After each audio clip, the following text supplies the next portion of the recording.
Episode کی شروعات میں ہم دیکھتے ہیں کہ ہولوفیرا خود کو تیار کر رہی ہوتی ہے، اس لیے میں ارحان وہاں داخل ہوتا ہے اور ہولوفیرا کو دیکھتے ہوئے محتاط انداز میں آگے بڑھتا ہے۔ آندرا بھی چھپ کر یہ سارا منظر دیکھ اور سن رہی ہوتی ہے۔ ارحان ہولوفیرا سے پوچھتا ہے، تم نے مجھے بلایا؟ تو ہولوفیرا کہتی ہے، جی ہاں، اور تم ایسے آئے ہو جیسے تمہیں ہمیشہ سے اس دن کا انتظار تھا۔ یہ سن کر ارحان پوچھتا ہے، کیا تم ٹھیک ہو؟ تم نے مجھے کیوں بلایا؟ تو ہولوفیرا اس کے قریب ہوتے ہوئے کہتی ہے، تم ایلچم کے ہوتے ہوئے بھی تشریف لائے، تم خود کو روک نہیں پائی۔ جواباً ارحان کہتا ہے، تم ٹھیک کہتی ہو، مجھے نہیں آنا چاہیے تھا۔ یہ کہتے ساتھ ہی ارحان جانے لگتا ہے تو ہولوفیرا اسے روکتے ہوئے کہتی ہے، ضرور جاؤ، جیسا کہ تم ہر بار کرتے ہو، جاؤ۔ یہ کہتے ساتھ وہ کمرے میں موجود چیزیں پھینکنے لگ جاتی ہے۔ ارحان اس کے پاس آ کر اسے پکڑتے ہوئے پوچھتا ہے، تم ٹھیک ہو؟ ہاں، کیا کچھ ہوا ہے؟ بتاؤ۔ تو ہولوفیرا کہتی ہے، تم اب بھی مجھ سے پیار کرتے ہو۔ یہ سن کر ارحان کہتا ہے، ہولوفیرا ایسا مت کہو، محبت کی اس راگ کو مت بھڑکاؤ۔ ہولوفیرا پوچھتی ہے، راگ؟ کیا اس محبت کی آتش بجھ چکی ہے؟ اس پر ارحان کہتا ہے، جو کچھ ہوا اس کے بعد اب یہ کیوں کر رہی ہو؟ ہاں۔ ہولوفیرا پوچھتی ہے، کیا تم مجھے بھول سکتے ہو؟ کیا یہ تھی تمہاری محبت؟ یہ کہتے ساتھ ہی اس کی آنکھوں سے آنسو بہنا شروع ہو جاتے ہیں۔ ارحان بھی غمگین ہوتے ہوئے کہتا ہے، ہولوفیرا میں نے یہ نکاح اپنے خاندان اور اپنے قبیلے کی خاطر قبول کیا تھا اور تم یہ جانتی ہو۔ جواباً ہولوفیرا کہتی ہے، ہاں میں جانتی ہوں، تم نے اپنے خاندان کا انتخاب کیا ارحان، تم نے مجھے اکیلا چھوڑ دیا، لیکن تم نے صرف مجھے دھوکہ نہیں دیا، تم نے خود کو بھی دھوکہ دیا، تم نے اپنا عشق چھوڑ دیا اور ایلچم سے شادی کر لی۔ ارحان کہتا ہے، میرے پاس اور کوئی چارہ نہیں تھا، لیکن تمہارے پاس ایک اور راستہ تھا ہولوفیرا، تم نے کیا کیا؟ تم نے چھوڑنے کا انتخاب کیا، اب کیا بدلا ہے؟ تو ہولوفیرا کہتی ہے، میں جب سے آئی ہوں تب سے تکلیف میں ہوں، مجھے سمجھ آ گئی ہے کہ چاہے کچھ بھی ہو،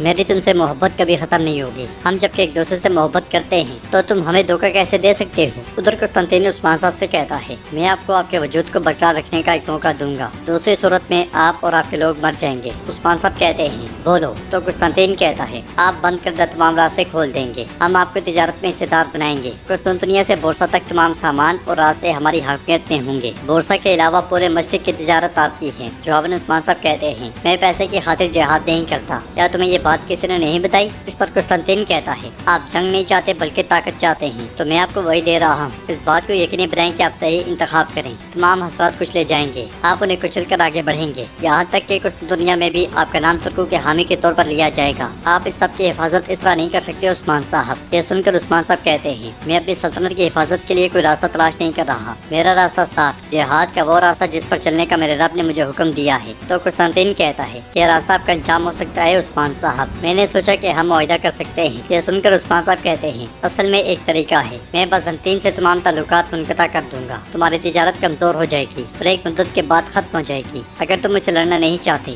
تو ہر سال 5 لاکھ سونے کے سکے لا کر میرے خیمے میں رکھو گے۔ یہ کہتے ساتھ ہی عثمان صاحب میز پر ہاتھ دے مارتے ہیں۔ یہ سنتے ساتھ ہی قسطنطین ہنسنے لگ جاتا ہے اور کہتا ہے، جتنا سونا آپ کہہ رہے ہیں، کیا آپ نے کبھی اتنا سونا دیکھا بھی ہے؟ جواباً عثمان صاحب مسکراتے ہوئے کہتے ہیں، تم ہی ہو جو مجھ سے صلح کرنا چاہتے ہو، یہ فیصلہ تم ہی کرو گے۔ قسطنطین کہتا ہے، میں اس بارے میں مشورہ کروں گا، شہنشاہ کو مکتوب بھیجوں گا اور اسے صورتحال سے آگاہ کروں گا۔ تو عثمان صاحب کہتے ہیں، تم کچھ اور چاہتے تھے نا، تم چاہتے تھے کہ میں گندوز صاحب کی طرح ہمیشہ کے لیے رخصت ہو جاؤں، تمہارے ہاتھ میرے بھائی کے خون سے رنگے ہوئے ہیں، لیکن تم میرے ساتھ سونے سے معاہدہ کرنے کی کوشش کر رہی ہو، اب سے میں کبھی بھی کسی ایسی چیز پر راضی نہیں ہوں گا جس میں تم شامل ہو۔ یہ سن کر قسطنطین غصے سے کہتا ہے، اب آپ جنگ شروع کر رہے ہیں، آپ مجھے اس کے ذمہ دار نہیں ٹھہرائیں گے، آپ کو خود اس کا حساب دینا پڑے گا عثمان صاحب، اگر آپ نے اس جنگ کو نہ روکا تو گندوز صاحب مرنے والے آخری شخص نہیں ہوں گے۔ جواباً عثمان صاحب کھڑے ہو کر کہتے ہیں، ہم موت سے نہیں ڈرتے، ہم جب بورصہ آئیں گے تو ایک طویل جنگ ہوگی، لیکن میں فیصلہ کروں گا کہ کون مرے گا اور کون زندہ رہے گا۔ یہ کہتے ساتھ ہی عثمان صاحب سپاہیوں کے ساتھ پلٹ جاتے ہیں اور قسطنطین غصے سے لال ہو جاتا ہے۔ ادھر ہولوفیرا ارحان سے پوچھتی ہے، بولو اب چپ کیوں ہو گئے ارحان، مجھے بتاؤ تم نے ہمیں دھوکہ کیسے دیا؟ تو ارحان اس کے قریب آ کر خنجر اس کے گلے پر رکھ لیتا ہے اور کہتا ہے، تم کیا کر رہی ہو؟ کیا تم مجھے اپنی محبت سے مار ڈالو گی؟ کیا تم قسطنطین سے مجھے مرواؤ گی؟ جواباً ہولوفیرا بھی خنجر ارحان کے گلے پر رکھتے ہوئے کہتی ہے،